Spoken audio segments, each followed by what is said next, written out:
Today, our squad is trying to finish the very last leg of the road trip. But before things start getting better, they get physically assaulted by armless mountain dwellers who shot their own heads at them like literal cannonballs. But wait, before we talk about the final mountain showdown, let's take a quick previously on chapter 21. Last week, our cowardly lion finally stepped into his main character era. He walked into a forest crisis, found all the animals losing their minds over a giant mutant spider, and single-handedly took the monster out. He got a major workplace promotion and was officially appointed the King of Beasts. Hola, hi Chuckaboos, and welcome back to Valeria's Couch Club. I'm Valeria, and today we have the king of the show, Link. Ramona is working on something special. If you're here to practice our English together or finally finish a classic book, you are in the right place. Every Monday, we sit down together for a brand new chapter. So, wrap your blanket, light your candle, get comfortable, and let's see what happens when our squad tries to climb over this last mountain and run straight into a literal firing squad of angry heads. The Wonderful Wizard of Oz by Frank Baum. Pictures by W. W. Denslow. Chapter 22. The Country of the Quadlings.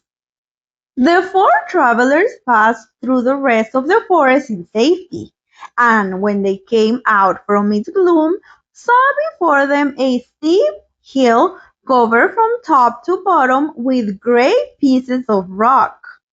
"That will be a hard climb," said the Scarecrow, "but we must get over the hill nevertheless."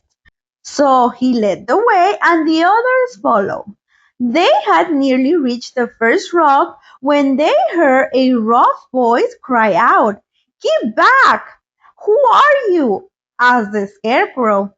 Then a head showed itself over the rock, and the same voice said, "This hill belongs to us, and we don't allow anyone to cross it." "But we must cross it," said the Scarecrow. "We are going to the country of the Quadlings." "But you shall not," replied the voice. And there stepped from behind the rock the strangest man the travelers had ever seen. He was quite short and stout and had a big head, which was flat at the top and supported by a thick neck full of wrinkles.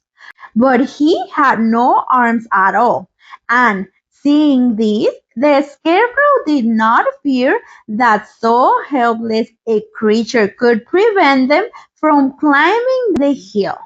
So he said, "I'm sorry not to do as you wish, but we must pass over your hill whether you like it or not." And he walked boldly forward.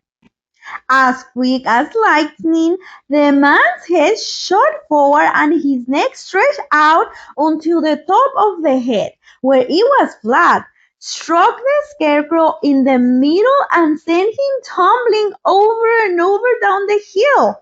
Almost as quickly as it came, the head went back to the body, and the man laughed harshly as he said, "It isn't as easy as you think." A chorus of boisterous laughter came from the other rocks, and Dorothy saw hundreds of armless hammerheads upon the hillside, one behind every rock. The lion became quite angry at the laughter caused by the Scarecrow's mishap, and giving a loud roar that echoed like thunder, he dashed up the hill. Again a head shot swiftly out, and the great lion went rolling down the hill as if he had been struck by a cannonball. Dorothy ran down and helped the Scarecrow to his feet, and the lion came up to her, feeling rather bruised and sore, and said, "It is useless to fight people with shooting heads.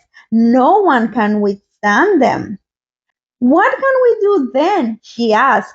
Call the winged monkeys, suggested the Tin Woodman.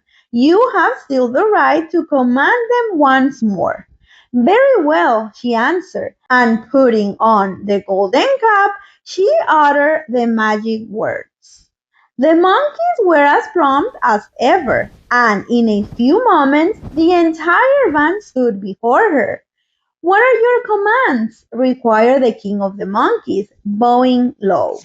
Carry us over the hill to the country of the Quadlings, answered the girl. It shall be done, said the king. And at once the winged monkeys caught the four travelers and Toto up in their arms and flew away with them. As they passed over the hill, the hammerheads yelled with vexation and shot their heads high in the air, but they could not reach the winged monkeys, which carried Dorothy and her comrades safely over the hill and set them down in the beautiful country of the Quadlings. "This is the last time you can summon us," said the leader to Dorothy. "So goodbye and good luck to you."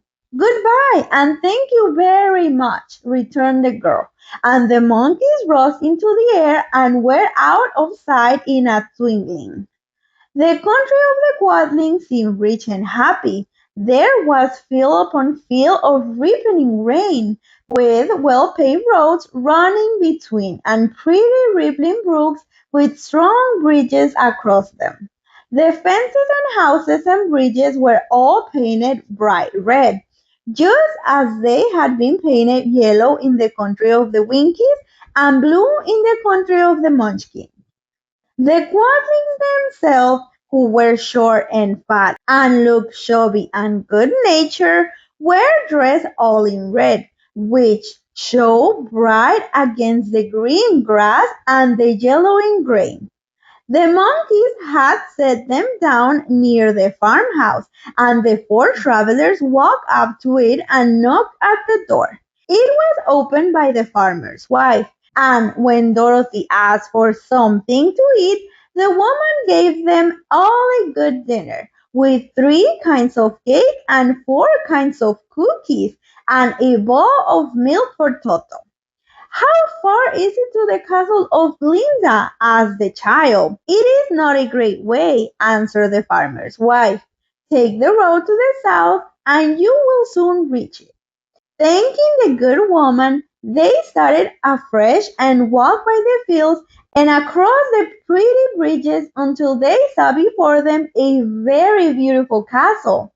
Before the gates were 3 young girls, dressed in handsome red uniforms trimmed with gold braid. And as Dorothy approached, one of them said to her, "Why have you come to the South Country?" "To see the good witch who rules here," she answered. "Will you take me to her?" "Let me have your name, and I will ask Glinda if she will receive you." They told who they were, and the girl soldier went into the castle. After a few moments, she came back to say that Dorothy and the others were to be admitted at once. And that was chapter 22. Can we please talk about the absolute entitlement of these hammerheads? And talk about a high stakes moment. Dorothy had to pull out the golden cap to use her very last wish to call the winged monkeys. Thank goodness they helped the squad. But before we get ahead of ourselves, let's see if you were paying close attention to the chapter because it's time for Palabras con Personality.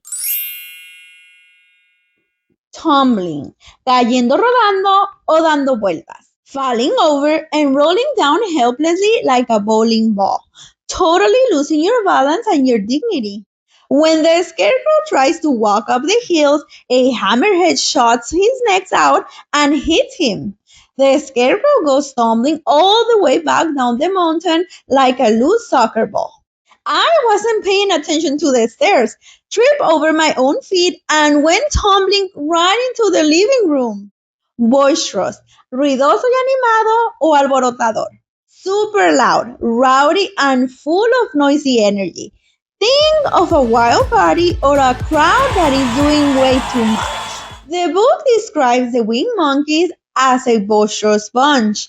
They don't just fly quietly, they are laughing, cheering loud, and full of chaotic high energy vibes while carrying our squad through the air.